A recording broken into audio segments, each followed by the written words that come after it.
Amalfi is located in Campania, precisely in the province of Salerno, and is a fantastic place for tourists. However, its beaches, except those facing the city, are difficult to use, since they can only be reached by sea or through long stairways. Nevertheless, it is still a unique experience in close contact with nature.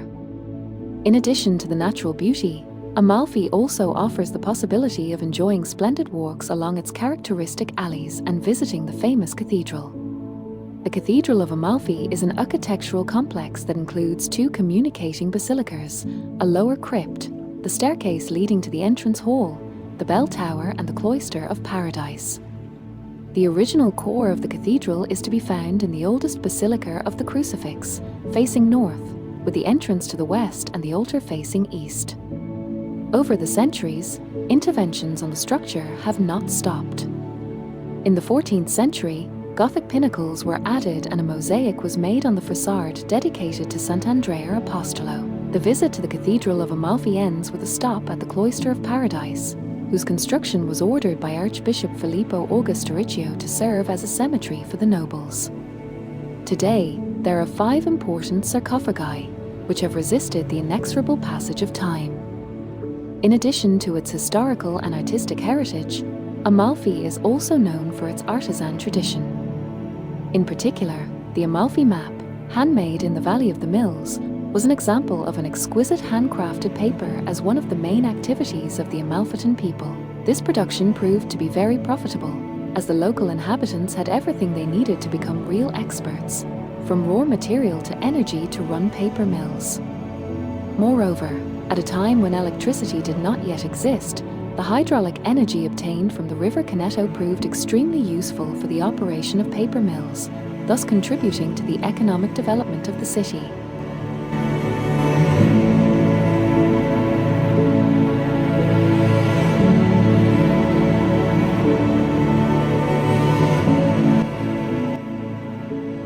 Land of colors, mysteries, traditions, and legends, Sorrento always enchants, amazes, and induces to return. In fact, many civilizations have lived in this splendid city, the Etruscans and the Greeks, who delivered to Sorrento the urban plant still visible today in the historic center, the Osci and the Romans, who, conquered by the charm and climate of this land, built some of the most beautiful villas in the empire. Later, even Byzantium, the Lombards, the Normans and the Aragonese left their mark, a part of themselves that Sorrento has jealously guarded for centuries, handing it to those who today have the privilege of admiring it. Especially the historic center, or the Decumanus Major of Via San Cesario, with its branches, is all to visit. Here are the best restaurants and stores where they sell handicrafts and typical products, but is also home to monuments such as Settle Dominova, the cathedral of the 10th century, the Basilica of St. Antonino and the cloister of St. Francis. In addition to its unique historical and cultural heritage, Sorrento is an esteemed food and wine center, popular worldwide, which can boast chefs with an acknowledged talent and 6 Michelin-awarded restaurants. The typical products coming from the Sorrento coast range from Fire di Latte, to Provolone del Monaco DOP, to Graniano IGP Pastor and many other 0-kilometer typical products, such as oranges, lemons, tomatoes, basil, and extra virgin olive oil. Lastly, along the Sorrento Peninsula and the Amalfi Coast, there are many places that deserve to be visited, such as the baths of Queen Giovanna or the Bay of Uranto, included in the marine-protected area of Punta Campanella, reachable by sea only with sailboats or by booking with the FAI.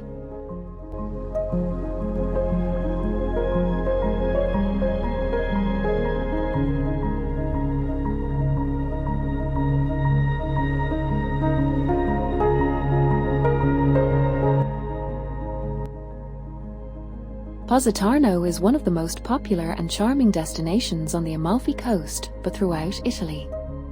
Thanks to the mild temperatures, pleasant sea breeze, beautiful natural scenery and lovely beaches, the city has been a UNESCO World Heritage Site since 1997.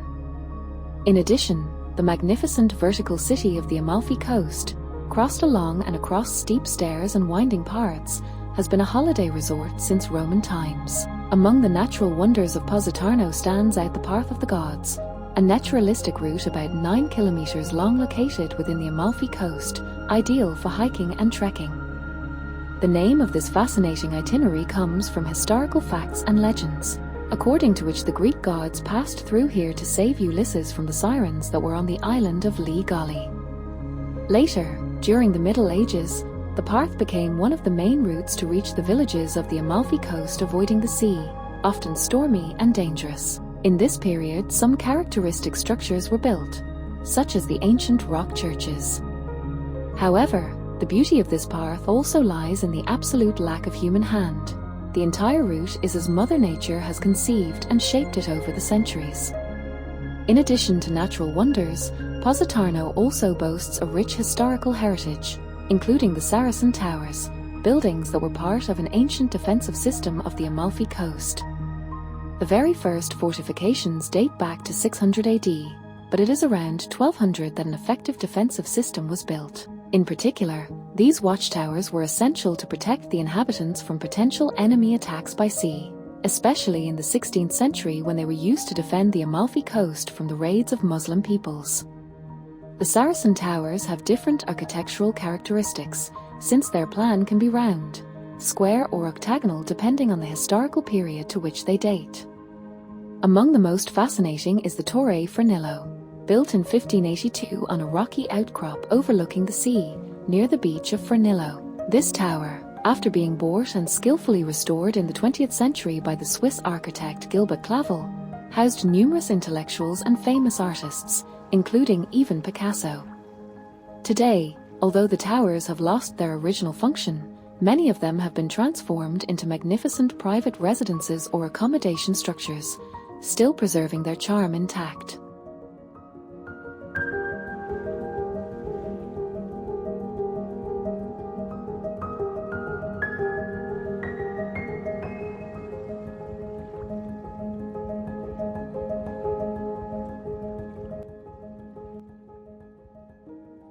In one of the widest valleys of the Amalfi Coast stands the city of Maiori, which, like other cities, has its origins in myth.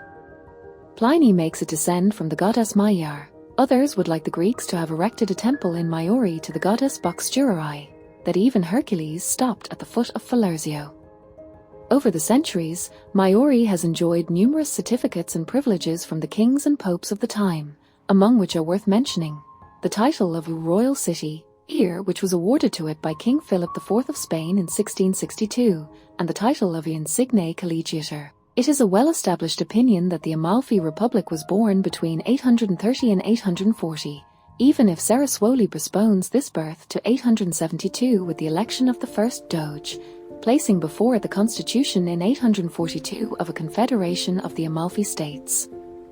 In the 9th and 10th centuries, the Amalfi Republic experienced its period of greatest splendor. With the invasion of the Saracens, the Normans, and then the Pisarns, Amalfi and all the towns on the coast, which had been splendid populated and fortified places, rich in sumptuous palaces adorned with frescoes, marble columns, and fountains, began to become modest towns whose economy was based on agriculture, fishing, and local craftsmanship. The village of Torre along the Path of Lemons is set in one of the most fascinating places on the Amalfi Coast, sun-kissed, in a panoramic position on the promontory that divides the beautiful towns of Maiori and Minori. Starting from Maiori, from the collegiate church of Santa Maria a Mare built in the 13th century, resting on the steep rocky ridge, we will find ourselves in a beautiful valley surrounded by terraces, where we meet a rich and varied vegetation, synthesis of the Mediterranean. We then cross the whole village until we reach a beautiful panoramic terrace overlooking the valley. From here, in few minutes, we can descend and arrive in Minori.